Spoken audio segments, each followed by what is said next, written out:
नमस्कार। Mumbai police commissioner Parambir Singh और sub inspector Sachin वाजे को उद्धव सरकार की वसूली गैंग का मुखिया बनाना महाविकास अघाड़ी गठबंधन सरकार के लिए काफी नुकसानदायी साबित हुआ है। इंटेलिया केस को लेकर के एनआईए की जांच में हुए कई बड़े खुलासों से इतना तो साफ हो चुका है कि सब इंस्पेक्टर सचिन वाजे और मुंबई पुलिस कमिश्नर परमबीर सिंह के सर पर खुद मुख्यमंत्री उद्धव ठाकरे का लगातार आशीर्वाद बना हुआ था और उसी के चलते सचिन वाजे ने अंबानी हाउस के सामने इतनी बड़ी वारदात को अंजाम देने की हिम्मत जुटाई। इसके साथ ही एनआईए की जांच में यह भी साफ हो चुका है कि जिस स्कॉर्पियो गाड़ी को इंटेलिया हाउस के सामने खड़ा किया गया उसे सचिन वाजे इस्तेमाल करता था। उस दिन भी स्कॉर्पियो गाड़ी का ड्राइवर खुद सचिन वाजे ही था। इसके साथ साथ पीपी किट में जो शख्स वहां पर घूमता हुआ दिखाई दे रहा है वो भी सचिन वाजे ही था। इसके अलावा जो सफेद कलर की इनोवा गाड़ी का इस्तेमाल स्कॉर्पियो गाड़ी के ड्राइवर को फरार करने के लिए किया गया, उस इनोवा गाड़ी का ड्राइवर भी मुंबई पुलिस का ही एक अधिकारी था जिसको एनआईए ने गिरफ्तार कर लिया है और अब इसकी जांच चल रही है। बताया जा रहा है कि एनआईए की पूछताछ में सचिन वाजे और सफेद कलर की इनोवा गाड़ी वाले ड्राइवर ने कई बड़े खुलासे कर दिए हैं। लेकिन महाराष्ट्र की राजनीति में इंटेलिया केस ने हड़कंप मचा करके रख दिया है। महाराष्ट्र से लेकर के दिल्ली तक भूकंप आ गया है। एनसीपी सुप्रीमो शरद पवार खुद अपने विरोध से बचने के लिए महाराष्ट्र छोड़ दिल्ली में डेरा डाल चुके हैं। एनसीपी के छोटे बड़े सभी नेता और मंत्रियों को दिल्ली में बुला करके उनसे हाई लेवल बैठकें कर रहे हैं। इसके अलावा अनिल देशमुख पर परमबीर सिंह ने कई आरोप मढ़ दिए हैं और साफ साफ कहा है कि सचिन वाजे गृह मंत्री अनिल देशमुख के दबाव में काम कर रहा था। 100 करोड़ रुपए हर महीने की वसूली सचिन वाजे गृह मंत्रालय को पहुंचाता था, जिसके चलते उसे इस तरह की वारदात को अंजाम देना पड़ा। यानी कि सचिन वाजे ने मजबूर होकर इस तरह के काम को अंजाम दिया। ये बात खुद मुंबई पुलिस कमिश्नर परमबीर सिंह ने उद्धव ठाकरे को लिखे पत्र में कह दी है। अब अनिल देशमुख जो गृह मंत्री पद पर हैं, उनके इस्तीफे की मांग भी उठने लगी है। विपक्ष भी लगातार इसकी मांग कर रहा है, लेकिन उद्धव ठाकरे के इशारे पर मुंबई पुलिस कमिश्नर परमबीर सिंह ने जो पत्र लिख करके उसको मीडिया में सार्वजनिक कर दिया, उससे एनसीपी सुप्रीमो शरद पवार काफी ज्यादा नाराज दिखाई दे रहे हैं, क्योंकि उद्धव ठाकरे ने सचिन वाजे और परमबीर सिंह का बचाव करने के लिए इस तरह का कदम उठवाया जो कहीं ना कहीं एनसीपी के साथ साख पर कई तरह के सवाल हैं वो खड़े कर रहा है। गृह मंत्री अनिल देशमुख इस पूरी वसूली गैंग में पूरी तरह से फंसते हुए साफ दिखाई दे रहे हैं। कहा जा सकता है कि एनसीपी और शिवसेना ने अपनी अपनी कमान से तलवार निकाल ली है और अब ये महासंग्राम महाविकास अघाड़ी गठबंधन सरकार को गिराकर ही दम लेगा, इसमें कहीं कोई शक नजर नहीं आ रहा। विपक्ष लगातार महाराष्ट्र में राष्ट्रीय शासन लागू करने की भी मांग कर रहा है। आज एनसीपी सुप्रीमो शरद पवार ने गृह मंत्री अनिल देशमुख के पिछले 2 महीने के कैलेंडर को खंगाला। उसकी जानकारी लेकर के प्रेस कॉन्फ्रेंस में साफ साफ कह दिया है कि सचिन वाजे और गृह मंत्री अनिल देशमुख के बीच में पिछले 1.5-2 महीनों में कोई मुलाकात ही नहीं हुई, तो ऐसे में उनको बर्खास्त करने या फिर गृह मंत्रालय उनसे छीनने का सवाल ही खड़ा नहीं होता। कहा जा सकता है कि एनसीपी अब कहीं ना कहीं अनिल देशमुख के बचाव में उतर चुकी है और मुख्यमंत्री उद्धव ठाकरे पर कई तरह के आरोप मढ़ने भी शुरू कर दिए हैं। जिस तरह से गृह मंत्री अनिल देशमुख ने भी कहा था कि उद्धव ठाकरे के इशारे पर परमबीर सिंह ने ही सचिन वाजे को दोबारा रीइंस्टेट किया था, ऐसे में सचिन वाजे की काली करतूतों का असर और उनका कनेक्शन कहां तक हो सकता है ये आप भली भांति समझ सकते हैं। कुल मिलाकर के महाविकास अघाड़ी गठबंधन सरकार में एनसीपी और शिवसेना जिनके बीच में नजदीकियां दिनों दिन बढ़ रही थी, अब वो नजदीकियां दूरियों में तब्दील होती हुई साफ साफ दिखाई दे रही है। उद्धव ठाकरे के खिलाफ शब्दों का प्रयोग करना कहीं ना कहीं एनसीपी और शिवसेना के बीच में दीवार पैदा करने वाला कदम है।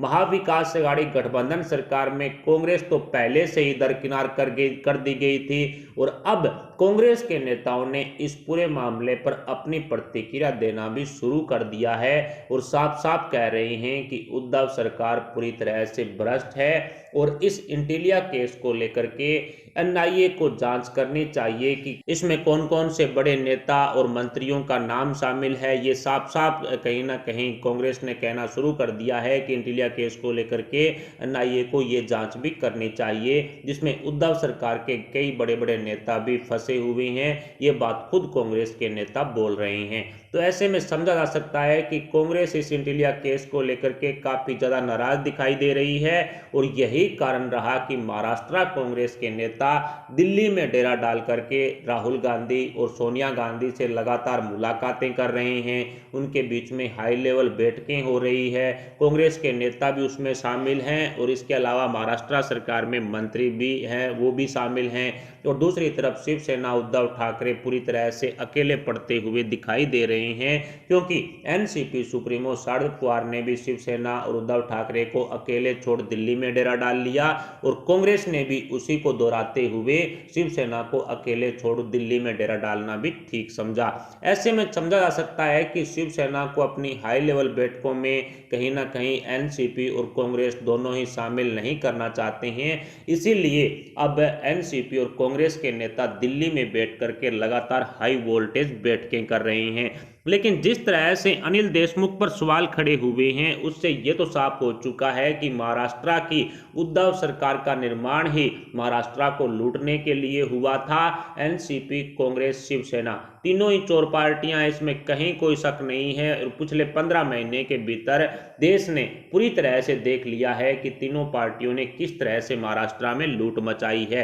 कांग्रेस का मकसद सिर्फ और सिर्फ इतना था कि लूट मचाना महाराष्ट्र में और दूसरा भारतीय जनता पार्टी को सत्ता से दूर रखना, इसलिए शिवसेना जैसी पार्टी के साथ भी कांग्रेस ने गठबंधन कर लिया। लेकिन अब जिस तरह से जो बड़े खुलासे हुए हैं परमबीर सिंह के इस लेटर वार से, कई बड़े खुलासे हुए हैं। पहला तो ये कि उद्धव ठाकरे के लेफ्ट और राइट हैंड है सचिन वाजे और परमबीर सिंह। ऐसे में सचिन वाजे गृह मंत्री अनिल देशमुख के दबाव में कैसे आ सकते हैं, और अगर गृह मंत्री अनिल देशमुख ने 100 करोड़ रुपए मंथली वसूली करने की बात सचिन वाजे को कही थी तो ये बात उद्धव ठाकरे को सचिन वाजे ने क्यों नहीं बताई। परमबीर सिंह को जब बता सकते हैं तो उद्धव ठाकरे को बताने में उन्हें कोई हिचक नहीं होनी चाहिए थी, क्योंकि खुद सचिन वाजे हैं वो शिवसेना और उद्धव ठाकरे को ही रिपोर्ट करते थे। यही कारण रहा था कि आईपीएस लेवल के जो अधिकारी थे वो भी एक सब इंस्पेक्टर हैसियत के पुलिस अधिकारी को सलूट करते थे। और जिस तरह से परमबीर सिंह ने चिट्ठी लिखी है उसको लेकर के भी अब सवाल खड़े हो गए हैं कि कहीं ना कहीं किसी बड़े नेता ने, यानी कि साफ साफ इशारा उद्धव ठाकरे की तरफ किया जा रहा है और कहीं ना कहीं बड़े नेता के इशारे पर परमबीर सिंह ने इस तरह की चिट्ठी लिखी है।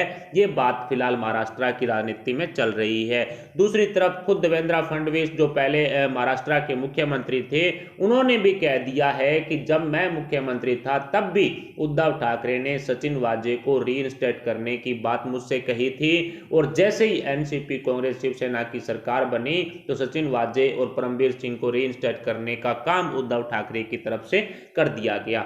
ऐसे में कहा जा सकता है कि अब एनसीपी, कांग्रेस, शिवसेना तीनों पार्टियों के बीच में अब तक तो किसी पद को लेकर के या फिर मंत्री की सीट को लेकर के ही बवाल मचता था, लेकिन अब कांग्रेस के नेताओं ने तालियां बजाना शुरू कर दिया है, क्योंकि इस सरकार से कांग्रेस को कोई फायदा नहीं हो रहा। हालांकि कांग्रेस में तोड़फोड़ एनसीपी सुप्रीमो शरद पवार कर रहे हैं, शिवसेना ने भी काफी तोड़फोड़ की है, जिसके बाद कांग्रेस के नेता काफी नाराज चल रहे हैं शिवसेना और एनसीपी दोनों से ही। यानी कि बीजेपी को सत्ता से दूर रखने के लिए इस तरह का कदम सिर्फ कांग्रेस है वो सहन कर रही थी, लेकिन अब जिस तरह से इंटीलिया केस को लेकर के बड़े खुलासे हुए हैं, एनआईए की जांच में कई बड़े नेता और मंत्री फंसते हुए साफ दिखाई दे रहे हैं, उससे कहीं ना कहीं कांग्रेस है वो बचना चाहती है। और यही कारण रहा कि महाराष्ट्र कांग्रेस के कई बड़े बड़े नेता और मंत्री दिल्ली में डेरा डाल करके अब महाविकास अघाड़ी गठबंधन सरकार पर पुनर्विचार कर रहे हैं। और दूसरी तरफ एनसीपी सुप्रीमो शरद पवार, जिनको इस इस पूरी महाविकास अघाड़ी गठबंधन सरकार का मुख्य स्तंभ माना जाता है,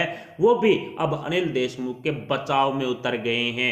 यानी कि अनिल देशमुख के बचाव में उतरने का साफ साफ मकसद यही है कि परमबीर सिंह और सचिन वाजे का विरोध करना, और उनका विरोध करने का मतलब है शिवसेना का विरोध करना, उद्धव ठाकरे का विरोध करना। अब अगर उद्धव ठाकरे शरद पवार को कोई जवाब देते हैं तो कन्फर्म है दोनों के बीच में दीवार पैदा होगी, दरार पैदा होगी। लेकिन उद्धव ठाकरे की सीएम कुर्सी तो उनके हाथों से जाएगी। इसके साथ साथ महाविकास अघाड़ी गठबंधन सरकार के कई बड़े नेता और कई बड़े मंत्रियों की कुर्सी भी जाएगी, इसमें भी कोई शक नहीं है। इंटीलिया केस को लेकर के सचिन वाजे और परमबीर सिंह, ये दोनों वो भ्रष्ट अधिकारी हैं जिन्होंने महाविकास अघाड़ी गठबंधन सरकार में भूचाल ला करके रख दिया है, भूकंप आ चुका है।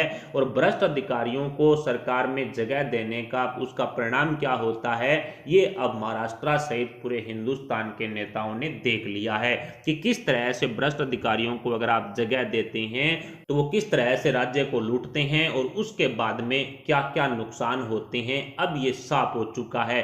कुल मिलाकर के कहा जा सकता है कि एनसीपी, कांग्रेस, शिवसेना, तीनों पार्टियों में पहले तो सिर्फ दरार थी, लेकिन अब तो रास्ते ही अलग अलग हो चुके हैं। एनसीपी सुप्रीमो शरद पवार और उद्धव ठाकरे दोनों के बीच में अपने अपने कमान से तलवारें निकल चुकी है। अब किसी भी हालात में इस सरकार को बचाना मुश्किल नहीं बल्कि नामुमकिन हो चुका है।